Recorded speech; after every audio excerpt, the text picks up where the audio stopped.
Assalamualaikum warahmatullahi wabarakatuh. Kami dari kelompok 5 yang beranggotakan Fadia Mahardika, Siti Nur Arifah, dan Alfiana Azahra. Kami di sini akan sedikit menjelaskan tentang sejarah peradaban Islam pada masa Mongolia.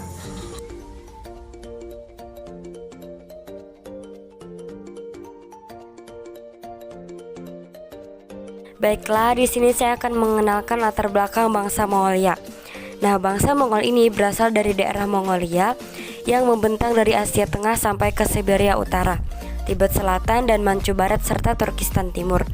Nah, nenek moyang mereka bernama Alan Jahan yang mempunyai 2 putra kembar, Mongol dan Tartar. Orang-orang Mongol pertama kali muncul di tepi sungai Indus di bawah pemimpin mereka yang terkenal, bernama Chinggis Khan.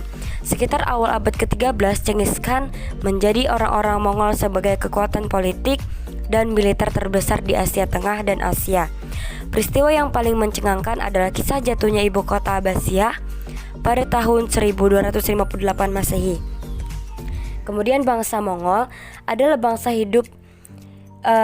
yang hidup dengan menggembara, yang dikenal dengan nomaden, dan tinggal secara berkemah. Mereka adalah bangsa yang berani, sabar, dan tahan dari rasa sakit serta tekanan musuh dengan fisik yang kuat. Sifat mereka juga menonjol, yaitu patuh terhadap pemimpin. Penguasa-penguasa pada zaman Mongolia yang masuk Islam. Yang pertama, Berke Khan. Berke Khan adalah seorang penguasa Mongol yang pertama kali masuk Islam. Ia tercatat dalam sejarah peradaban Islam di Kekaisaran tempat ia berkuasa. Berke Khan juga merupakan cucu dari Genghis Khan, di mana ia adalah seorang pendiri kerajaan Mongol, juga panglima perang yang terkenal kejam dari Jochi, anak Genghis Khan. Akibat pengaruh Islam yang dibawa oleh Saifuddin, yaitu seorang sufi Khawarij, Berke Khan mengucapkan 2 kalimat syahadat dan resmi masuk Islam pada 1251 di Bukhara. 2. Ghaza Khan. Proses masuknya Ghaza Khan diantaranya berkat jasa Jenderal Nauron yang membantu perjuangannya melawan Baidu. Setelah ia masuk Islam, Ghaza Khan menjadikan agama Islam sebagai agama resmi di kerajaannya. Pada awal November 1295, Ghazan menambah namanya menjadi Mahmud Ghaza Khan.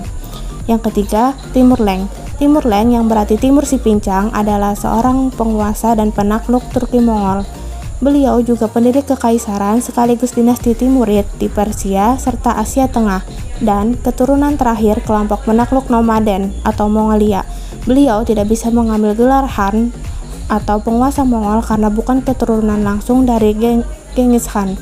Jadi dia menggunakan titel Amir yang artinya jenderal, serta Guregen yang artinya menantu kerajaan. Perkembangan dan kemajuan peradaban Islam pada masa Mongol ada beberapa bidang, yaitu 1. Sosial politik, 2. Ekonomi, 3. Budaya, 4. Ilmu pengetahuan, 5. Militer. 1. Bidang sosial politik.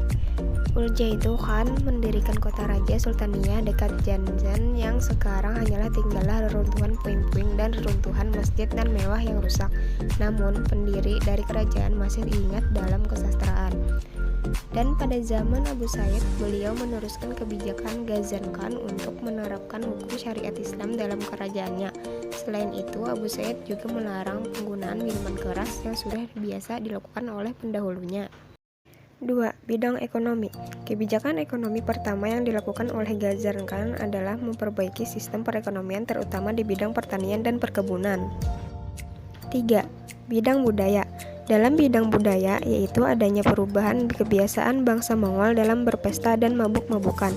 Usaha Ghazni dalam islamisasi di kalangan Mongol sendiri dengan menerapkan syariah sehingga adat istiadat yang kurang baik seperti mabuk-mabukan dapat dikekang dan dihilangkan.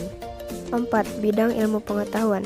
Ghazan Khan berusaha untuk membangun kembali institusi pendidikan meliputi membangun perguruan tinggi, madrasah, perpustakaan, observatorium, masjid, menata institusi kemiliteran dengan membangun barak tentara dan sebagainya yang sebelumnya telah habis diporak-porandakan oleh pasukan Hulagu Khan.